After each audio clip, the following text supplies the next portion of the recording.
As Abdul and his teammates finished writing their names on the cave walls, they turned to begin the 2-mile trek through the narrow tunnels that they had entered from. It was then that they began to feel a loud rumbling in the cave. They all stopped and listened intently, unsure of what was about to occur. Suddenly, a cascade of water rushed violently into the tunnel ahead. The cold, muddy water swept many of the small boys right off of their feet.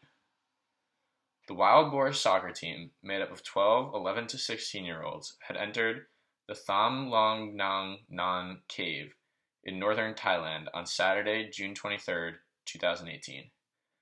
After finishing their last training session before the season began, their coach wanted to bring them on a special initiation trip, one that he had completed as a young soccer player himself, in which they would write their names on the walls of one of the deepest caverns.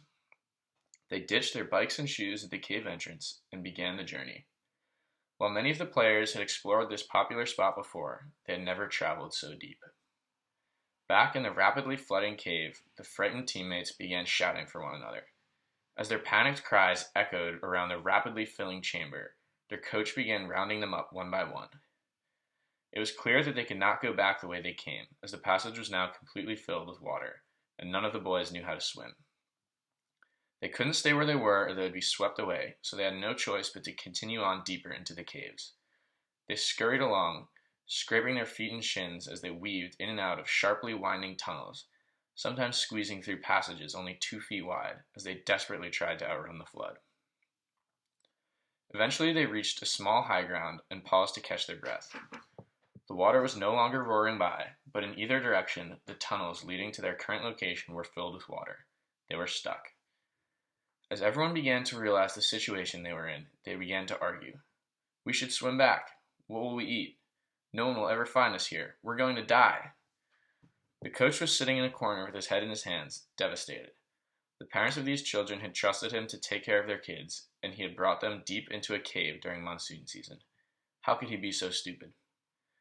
But as the squabbling continued to get worse, he knew that he had to do something to calm his frightened team and do whatever he could to keep them alive for as long as possible. He thought back to the summers he had spent at a Buddhist monastery and taught his team to meditate. By emptying their minds of bad thoughts and distancing themselves from the terrible situation they were in, the team was able to maintain their sanity and forget about their hunger as the days dragged on. Although they didn't realize at the time, this helped save their lives as well, because their slowed breathing and lack of activity helped preserve the limited oxygen they had available. Finally, after 10 days, with nothing but the water condensation forming on the walls to sustain themselves, they saw a shimmering light in the water. Seconds later, 2 men in scuba gear broke the surface. A wave of joy spread throughout the team. The rescuers seemed just as relieved to have finally found the boys. Everyone began to shout at once, "Food! Water! How long have we been here?" But the rescuers did not speak Thai.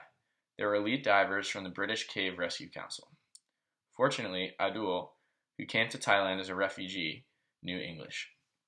He quickly took control of the situation, translating the needs of the team to the divers and relaying important information back to the team. They all felt a sense of dread as they eventually submerged themselves back underwater and left them once again, alone and afraid. They promised that help and supplies were on the way though, and soon enough a Thai Navy SEAL medic arrived. He assessed the condition of the wild boars and decided to stay in the cave with them throughout the rescue process to assist with any medical conditions that would arise. The next several days were a flurry of activity in the cave.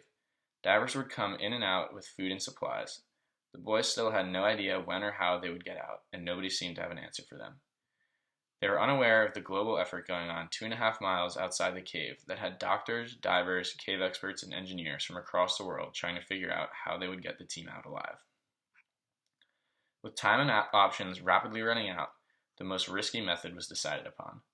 Divers would individually escort each team member and the coach through the flooded passages to safety. 4 SEALs began prepping the boys on how to wear their face masks and other important lessons to be able to make the trip. They were all afraid of what was to come, but desperate to escape, they accepted the challenge. When the time came, an anesthesiologist gave them each a dose of drugs to keep them calm enough that they wouldn't panic or lash out against their rescuer, but not so much that they would stop breathing. Over the next 3 days, one by one, the team members were painstakingly carried through the flooded passages by the rescue divers until they could be loaded onto portable stretchers and brought the rest of the way on a pulley system. The boys and rescuers were met with cameras and applause, as after 17 days they finally exited the cave.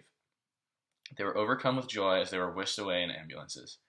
Many of them never thought they would see the light of day again, but thanks to their ability to remain calm and hold on to the hope, they were able to survive just long enough for the miraculous efforts of the rescue teams to pay off.